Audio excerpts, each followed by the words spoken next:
Suki, thank you so much for joining me today. Thank you for having me. You are dialing in from Oaxaca, Mexico. I am super excited because this is a place that I've been curious about, but I've actually never been. I've been to Huatulco, which is somewhat near Oaxaca, Huatulco right? is in the state of Oaxaca. So I'm in Oaxaca, Oaxaca. So the saying is the city so nice they named it twice. But yes, Huatulco is in Oaxaca, and then I happen to be in Oaxaca City. That's awesome. So we're going to talk all things Oaxaca. We're going to be talking about how you bought a house and you renovated it and all that good stuff for anybody who's curious on doing the same. But before we kind of get into it, I'd love to know more about you and how you and your family actually even ended up in Oaxaca, of all places. Okay. Well, it was a happy accident. My family and I had been traveling since 2012, living in different countries 6 months at a time. And at first we were I kind of call it from like the traveler to the nomad to basically now we're the immigrants. At first we were the travelers. So we kind of weren't thinking anything. It was like, oh, this is nice to go visit this place, that place.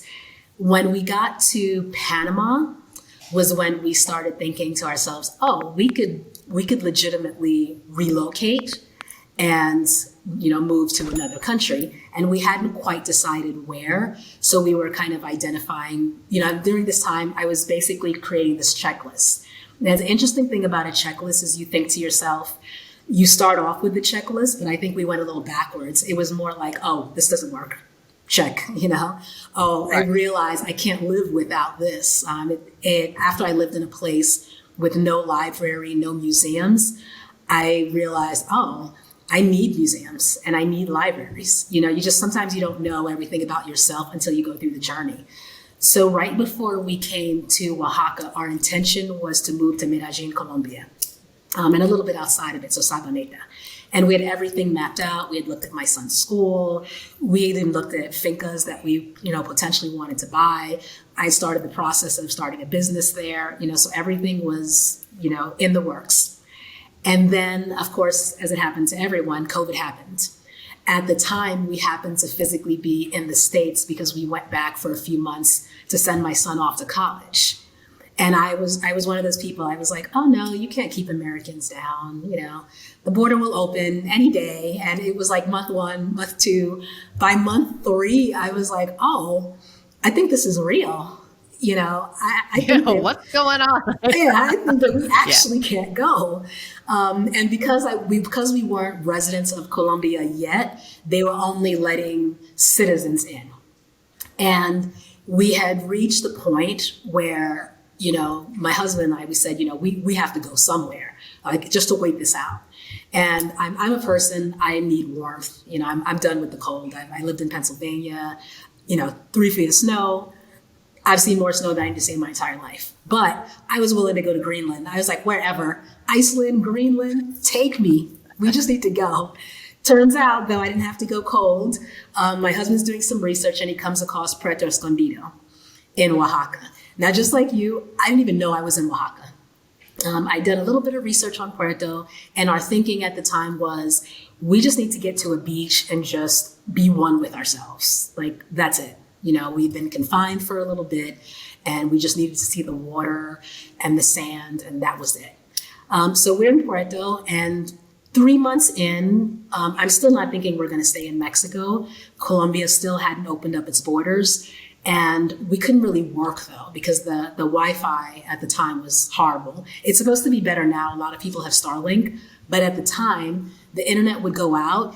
And it was like Night of the Living Dead. We'd all leave our houses. We'd walk the streets aimlessly, eyes wide open, looking around, trying to figure out what are we going to do, without this internet, because no internet also meant no phone service. So it was, it was jarring, and I had meetings and I couldn't even call people or email them to say, hey, I'm not going to make the meeting because there was just no service. So that wasn't going to work for the purposes of working. And so somebody said, well, why don't you go to Oaxaca? And I said, well, okay, do they have fiber optics? Like, I just need internet. I'm still going to Colombia. I don't even care. I'm usually a researcher. I didn't even do it this time. And they said, yeah, just go to Oaxaca. So I go online and I'm like, W-A-K, yeah, and I can't find it, and I'm like, what's going on? This can't be so hard, and so finally someone takes pity on me. They actually show me how to spell it correctly. And I know enough just to buy the plane tickets, and that's it. Because I'm not intending on staying, it was kind of a little bit of a whatever for me. And so we get on the plane, we come to Oaxaca, and we get off the plane, and it was the weirdest thing. I felt like really good. Like it was like something came over me, and I was looking around, and I was thinking to myself, oh my gosh, this is so beautiful. Now, the crazy thing is, if you ever fly into Oaxaca, outside of the airport is not beautiful. And I love Oaxaca, so, no knock. It's just not. I look back now, I don't even know why I thought that. It was like I was feeling so good that my eyes, created this glaze. It was like a rainbow came on everything. It's just not that pretty. It starts getting prettier once you start getting closer to the different things, but it was more the feel than anything else. 3 weeks later, I shocked my husband because I'm the planner. We have to stick to our plans type of person. And I said, we're home. And he was like, what? Because he knows me. We started the residency paperwork. We had everything laid out. I am not the kind of person on a whim to just say, let's just drop everything that we'd already spent time and money on to do something else. So he went with it because obviously we're still here. And that's actually what led us to Oaxaca. It was completely by accident. Oaxaca surprised me greatly because the checklist that I had been creating for as much time, it was actually here. Mountain town, fresh air, check. Trails and things you can walk to, trek. There are more museums than I know what to do with. I go out to eat and I'm like, oh, let's go visit the photography museum. It's right there.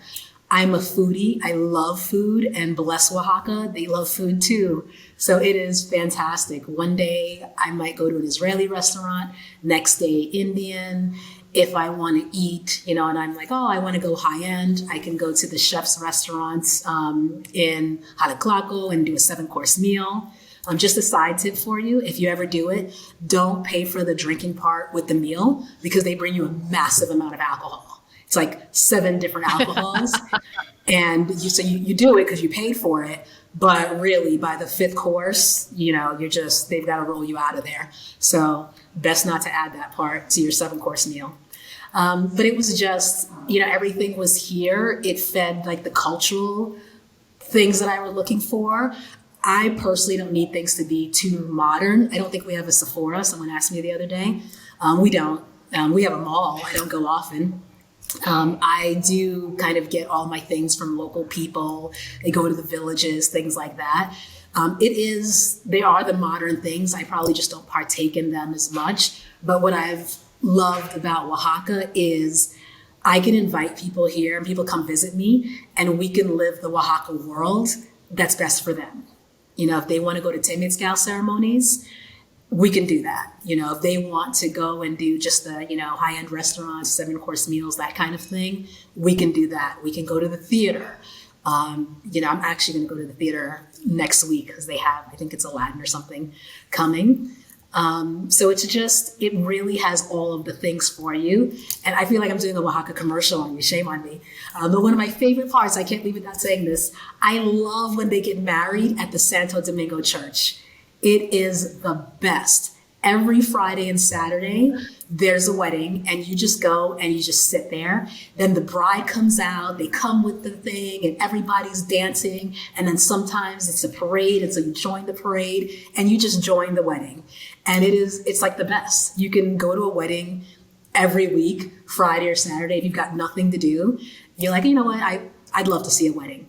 And it's just happening there. And it's fantastic. I love it. So I do go often enough because I love the weddings. I love the dresses. I love the party going down the street. Wednesdays, they do salsa and Zocalo. So it's it kind of reminds me a little bit of my Brooklyn roots. Because like when I was young, they would have flea markets and all kinds of things going on in Brooklyn and the city. And Oaxaca's kind of like that. You can just have no plans for the day. And you wake up and you just go walk. And you go to Centro, you go to Parque Llano, and someone's doing something inevitably, there, and you just participate. So that was it. That's my long version of how we ended up in Oaxaca and how Oaxaca grabbed us by the heart. And so we're still here. That is amazing. It almost sounds like a mini Mexico City or something. Yes, very mini. That maybe, yeah, less, yeah, that is like less overwhelming than if a Mexico City just seems too big for you. That Oaxaca may have everything that you want anyway. So tell me a little bit about the city itself. Like, so for someone like myself who has never been, how do you describe it? And like, where are like the foreigners, the expats living? Are there certain neighborhoods where you find that they're kind of congregating? Definitely. Foreigners, for the most part, you'll find them in 5 areas. If you're talking about like by the city center, there are a decent number in the city center. And then you've got Xochimilco, San Felipe de Agua, and Jalaclaco. That's where you'll primarily see like foreigners visiting. People who live here will also live in those areas, but to that you want to add Huayapan and San Agustin Etla. 2 very different places. Huayapan has got 2 eco parks. It's definitely for I really want beautiful mountain views. When I wake up, the mountain is just literally sitting behind me and I go hiking. I like to go to the eco park and maybe do a little paddle boat and maybe ride the horses. So Huayapan is very much that kind of town. San Agustin Etla it's actually very varied. They don't have as much of a system, as far as I can tell anyway, as Huayapan. But there, like they have a lot of people live on the golf course. So there's a golf course, out that way. And it's really beautiful. I mean, the green, it's like, it's almost fake, the way when you see the green. But it's a beautiful golf course, again, behind the mountains. The houses there are just stunning. It's very quiet. There aren't really a lot of stores around there. So if you decide you want to go to San Agustin Etla, you're probably more of a person you really like being home. And quite frankly, your home is probably stunning. And maybe you like a little bit of golfing. So you kind of go and you do the golf course, daily. You probably don't come out to the city too often because it's about a 35 minute drive during dry season. Rainy season, it's going to end up taking you longer. But those are primarily where the expats tend to go. And then, of course, once you've been here for a little bit, sometimes we tend to spread out a little bit. So neighborhoods that are still neighboring those areas, but not exactly full of foreigners. So that, like my neighborhood is more of I'm actually the foreigner in my neighborhood. So I would say a mix, but that's probably not accurate. I'm the foreigner in the neighborhood. And if they happen sometimes to see another foreigner, if I'm walking, they'll turn to me like, are they with you? And I'm like, no, I don't know. I've never seen them before in my life, but it's not. And I'm actually right across from Centro. So I walk to Centro, maybe 10 minutes, I'm there. So I'm closer than even San Felipe, but I'm on the other side. So my neighborhood is very, I've got my, Panderia at the corner, my Mercado, coffee shop across the street. It's a very, again, Brooklyn-like, I would say, because, I basically make a little circle and I get all my things, my fruits and vegetables, my bread, my, eggs, and then I come back around and I'm home within 5-10 minutes. So it's visiting. I would definitely say you start off at the areas because you'll find more people who probably speak your language, things of that nature. And then as you spend time, so that's kind of why I tell people, find who you are in Oaxaca, because Oaxaca is so, what's your personality, that you kind of have to match your personality to the place. I never recommend anyone sign like a 1-year lease. I see people do this all the time. Please don't. There's so much here. There's so many just beautiful options. A friend of mine just got we're calling it an oasis in Centro. I mean, you open the doors, it's on a busy street. You're thinking, oh my gosh, it's so noisy. And then you open the doors and inside is nothing but plants and just original Mexican architecture. When she closes her door, you hear nothing. And it is just stunning in the middle of Centro. So it's very, when you see something from afar, the neighborhood is going to speak to you. If you're in Jalaclaco, they've got a lot of really great little restaurants there. And that may be kind of your vibe. If you're in San Felipe, it's definitely much more about your house than anything else, because other than Monica's and a couple of other different places, you're not really going to have, especially in Upper San Felipe, a lot of restaurants. So it's learn who you are, like learn who your Oaxacan self is first. Then you kind of decide, okay, this neighborhood is good for me, that neighborhood is good for me long term. That's so great. That's such great advice. So you decided to buy a place. Did you rent first before you purchased, I'm assuming?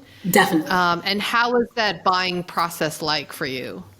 We don't have like 10 hours, but I'll try to do the short version for you. So I definitely rented, and I followed my own advice, lived in different parts of the city, lived in different colonias. So I definitely got to the point where I understood. I have a car, I drive, but I don't like to have to drive to get everything. I love not having things sitting in my refrigerator for days and spoiling because I didn't get to it. So I buy on a very almost day-to-day basis, and I love that, but I had to kind of learn that about myself first. So I did do the different neighborhoods. It also really gave me a good opportunity to understand what it meant to be a renter, understand the idea of what a property manager is here, which is not a property manager, like not in the sense that you think of in the States at all. And just the little things, the water issues, gas things, so I learned a lot in being in the different places. And then of course I learned what I didn't like. So once we got to that point, we decided that we were going to buy, and I'm going to give you the very short version of what's probably a 10-hour talk.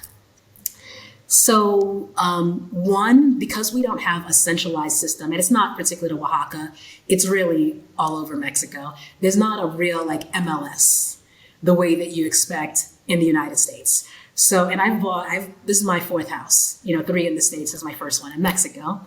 And, I've kind of been used to, you look it up, comparables, compare the neighborhood. So there's a system, and I'm a system person. So it was a bit challenging here when you're kind of quoted prices sometimes that you just have no idea why. The prices seem to be based on what the owner feels like they can get more so than anything else. And so what that means is you as the potential buyer, 2 things. 1, you've got to be very clear about what you want, and 2, be ready to walk away. The short version of my property is we did walk away. I made an offer. They thought we were crazy. I said, you know what, I'm in no hurry, because I honestly was in no hurry. And so that was it. And then 2 months later, they called us back and said, we're going to go ahead and accept your offer. And that was it. Wow. Now that was good just for the you. offer part. It was that was good. And it was, again, because I wasn't emotionally attached. I always knew I was going to renovate anyway. So I don't ever look at a house for, oh, it's got this, it's got that. The bones are what matters. The structure, is it solid? Do I get to do the things that I love? I walk to Centro, walk here, easily get to the highway to drive to the different places. If it meets those outside criteria, the inside didn't matter that much to me. And I know that I'm not a typical buyer, though, because I don't think most people come to Mexico thinking they're going to renovate. So I knew that his buying pool, there was no way I was... Like there were no bidding wars. We weren't going to be doing any bidding wars because you weren't going to have a bunch of people bidding to get into the kind of renovation. So I stuck to my number. I would still say that to anyone, stick to your number, because did you have a real estate agent working with you, or you were on your own? So again, this is where Mexico gets, tricky. You have to date real estate agents here, and date a lot of them, because there's no MLS and there's not a strong system of, okay, the buyer's agent, the seller's agent. And so the real estate agent you tend to go to will show you their listings. It is not something that they don't go out and find listings for you. And so now you have to date. because you need to date the different real estate agents to see the different listings. And that's where things get out of control. I mentioned to you that I created my checklist, and I'll send you the links when I'm done. It's just basically a home buying checklist.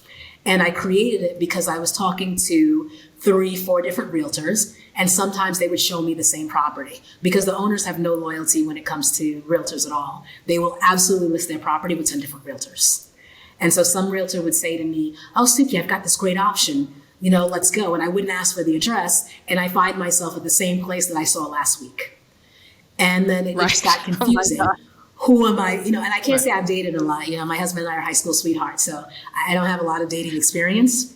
So it was tough for me. I was like, whoa, this is crazy. I've got all these numbers. They're telling me, what did you think about the house? I don't even know what house they're talking about. And so I had to create for myself just a system, basically kind of like an MLS. So what I did is I created first what do I absolutely need in the house? And then every time I went to a place, I wrote down the address. I checked off what it had or what it didn't. I put notes for myself so I could remember and then really narrow it down. And once I did that, it made the process seem less hectic and crazy. Because I think what happens sometimes to people is they'll just buy because you're just tired. You get to the point you're like, I'm exhausted. Like it's a job. You're going here, right. You're going there. Right. And so my advice is, first of all, people hear me say this all the time, really take your time.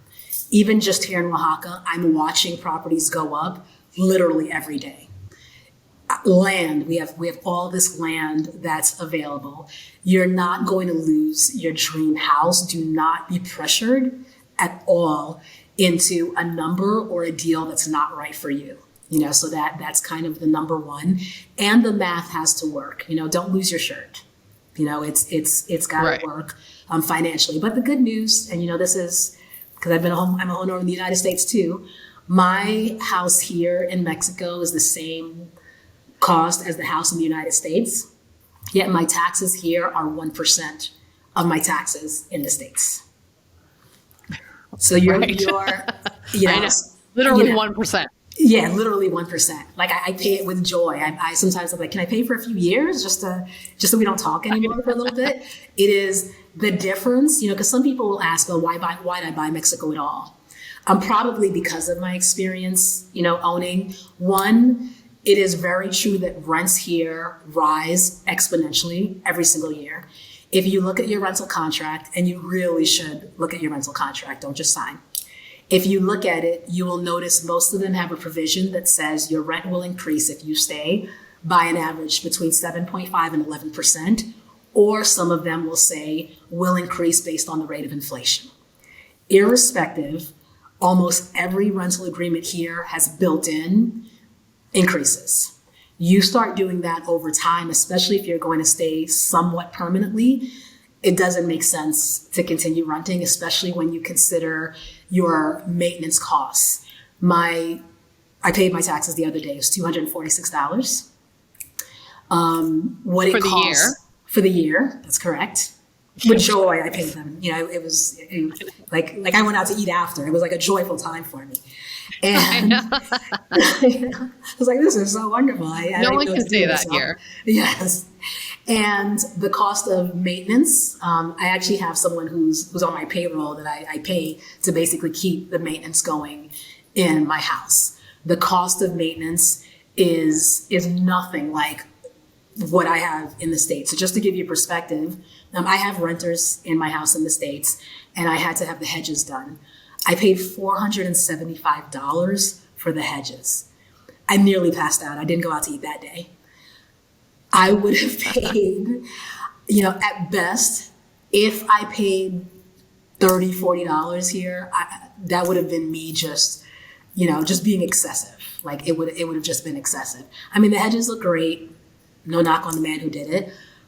But I really started thinking, I told my husband, any more money and I'm going to pay for a flight and we're going to head back to the house and I'm going to do the hedges myself.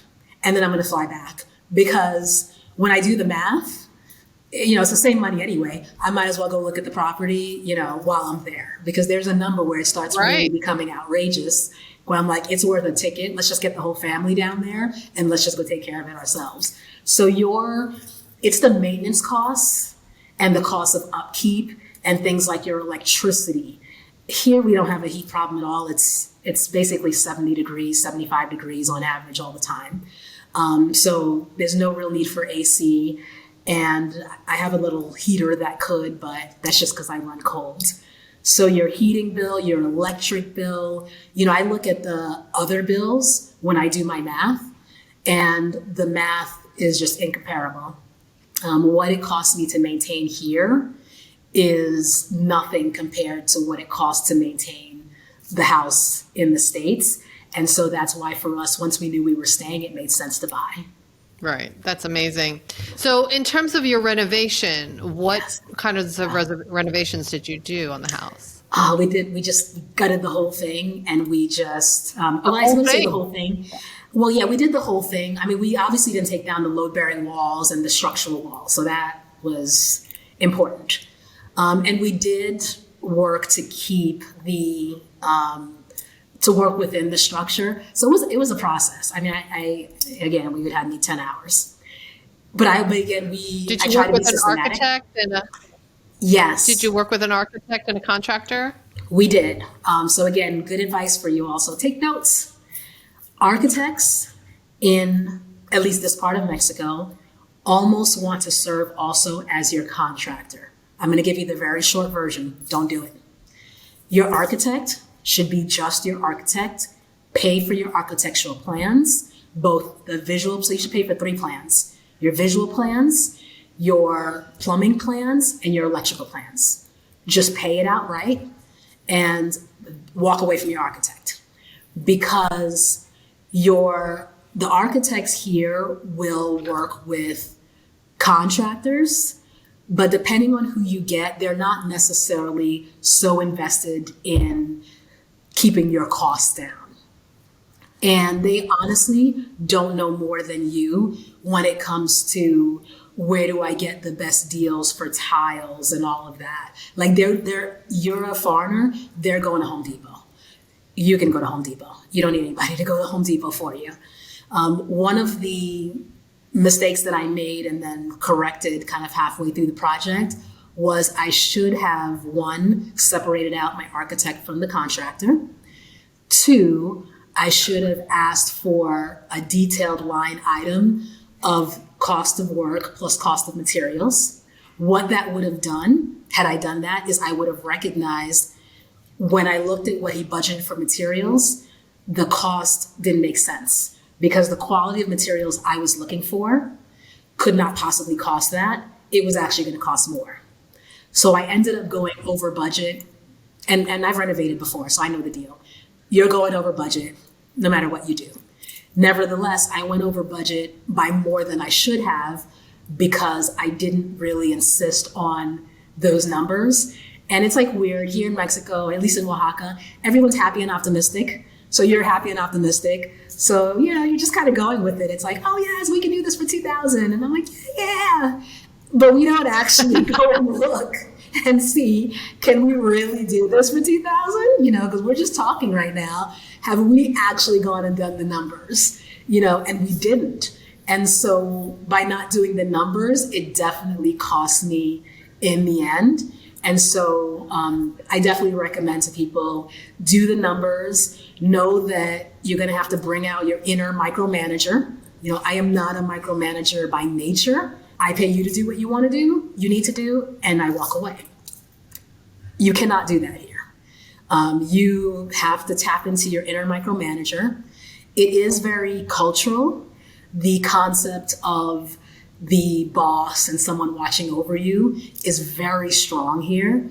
And so, sometimes it's difficult, like you're an American and it feels like you're being almost, the word is kind of disrespectful. Like for me, it's almost disrespectful to kind of watch over someone doing their work. I'm going to let you do your work and I'm going to trust you to do your work. Here it's kind of the opposite. If you don't show up to watch people doing the work, you're almost sending the message like you don't care about your project and what's happening. So it's very important. And that's why I say you should be here first. Really understand the culture and what's being communicated rather than what's being said. So I'll give you a quick example.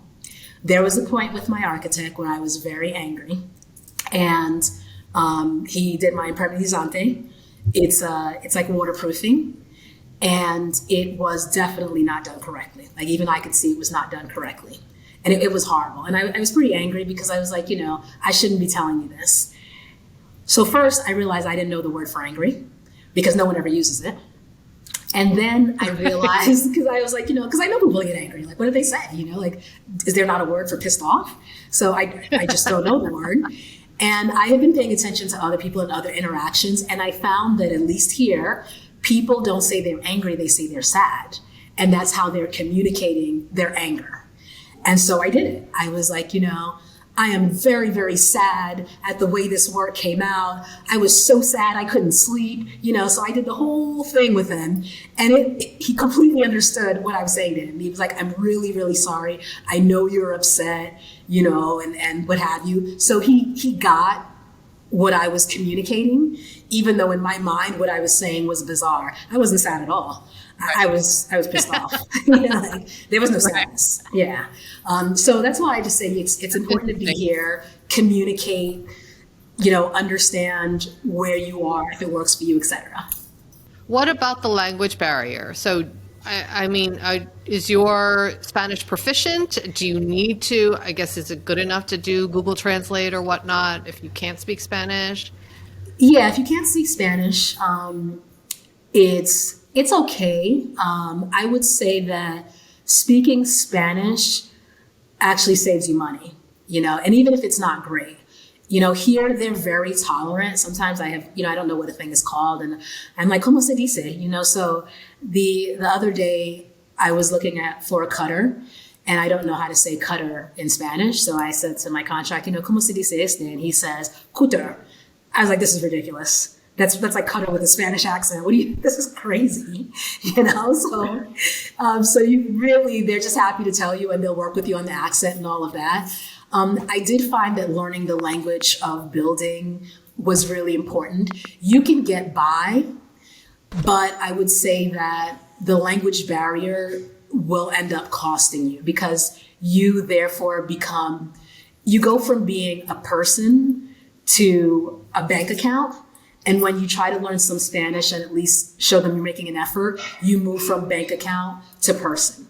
You've reached the pinnacle when you start getting invited to their house for dinner and that kind of thing. Now you're in a good place to really get the real information. And if you're going to be here, it's good to know. And you don't have to be perfect. For me, there's only a couple of languages you need to really know. The language of food, the language of transportation, and if you drive, the language of please don't tow my car. My car got towed and I didn't know how to say that. What can we do? So very good advice. Yes. So it doesn't have to be everything, but if you stick to your kind of main languages over time, it'll come in. And the best way to do it, at least for me, I'm a Trekkie, so I watch all the different Star Treks, but I watch them in Spanish now. And then I still have the English subtitles to kind of make sure, but I've watched the episodes so often that I know the episodes by heart. And so like when Captain Janeway is saying, what she's saying, like I'm hearing the Spanish translation. So I will do it in that way to kind of hear and have my ears trained to the Spanish. That's awesome. I actually speak Japanese, and when I was learning Japanese, that was a really good way. And any foreign language is to watch TV and movies and stuff in that foreign language, the subtitles. It's awesome. So I know that I want to be respectful of your time. So I know that all your experiences wound up in this home buying course that you've created, so that people don't have to go through what you went through, and you can kind of give them the shortcut route to renovating and buying a house successfully. Can you tell me a little bit about the course? That I will, and it's the money-saving route. So shortcuts, I wish I could say there are shortcuts in Mexico. There aren't, but at least if you know the road and the path. So it's MexicoHomeBuyingCourse.com, and you're right. I actually started when I started videotaping. I was videotaping for me and my kids. I was like, oh, it'd be nice to show my grandkids one day, what the house used to look like. So it was very raw. It was me talking to myself. I was very optimistic. I watched some of my old videos and I'm like, wow, how little you knew. You had no idea what you were getting into. And then I would say about a year into it, when I parted ways with my architect, I realized there was just so much I didn't know and so much people don't tell you. So there are a million blogs and things that say, do this, but they don't tell you like the whole part of this. It's working with an architect, but what does that really mean? How do you really work with them? What should you say? What are they expecting? It was just a lot that I didn't know and didn't understand. It was trial by fire. And, truth be told, that trial by fire probably cost me a good $50,000 by the time it was all said and done. So it cost me a lot. And literally just because I didn't know the questions to ask, so you're not going to find that people will be honest with you. They're going to give you the answers to the questions that you ask, but only those answers. You should not expect people to kind of give you the overarching view. Well, how does this affect that? I asked my attorney when it came time for how should I hold my property? How does this affect succession? Are my children going to be able to inherit the property? Should I do a trust instead? I was the one asking those questions. They were just like, oh yeah, you can buy. And it's like, okay, yes, but there are different ways that I could buy. So I decided I was going to do the course and put it together. So it's definitely not, kind of hyper produced or anything like that, because again, I was talking to myself and it's really about the information, but it's definitely for people, if you're serious about buying, you should watch this first. If you're serious about renovating, you should watch this first. Renovating definitely saved me what it would cost to buy new. I mean, in the time that I've renovated, my property value has doubled. So it was a great deal. I basically built in like double equity. But at the same time, you might watch and say to yourself, you know what, this isn't right for me. And the final thing I will mention, even if you're not renovating, one of the things that I really grasped in doing the course and renovating was what I should have been looking for when buying a house in the first place. I made the assumption, again, coming from the United States, that there are very specific permits that people need. And, I was thinking standard building codes kind of thing. And it hadn't occurred to me to look for and ask about water pressure. How is the water coming in? How old are the pipes? I didn't do it. I was like an HGTV. I was like, oh, this is pretty. These are great bones. So I really was like HGTV. I am looking at these bones, but I needed to look underneath those bones and really know. Fortunately for me, because I tend to buy older houses, my house has been standing since the 80s. It's gone through all the major earthquakes and everything. So obviously I'm confident in its structural integrity. I got a structural engineer, so we're all set. But when buying, you should really know to ask those questions. But the reason you don't know is because you just don't know. So the renovation actually makes me a better home buyer, so much so I'm going to do it again. So a couple of years, I am going to actually do land on the next one, and I'm going to do it from scratch on the next one. Wow. But now I'm ready. I've got my team. I've got my contractors. We're just going to go to it. That's amazing. Oh my God, that's amazing. Well, so if people want to follow you or they want to reach out to you, and where do they find you online? Okay, so I'm weirdly an introvert. I know that's weird me doing this interview with you, right? But if you go to MexicoHomeBuyingCourse.com, all of that leads, to me. So you can book a consultation with me. You can email me, and I'm there. And like I said, I'm definitely.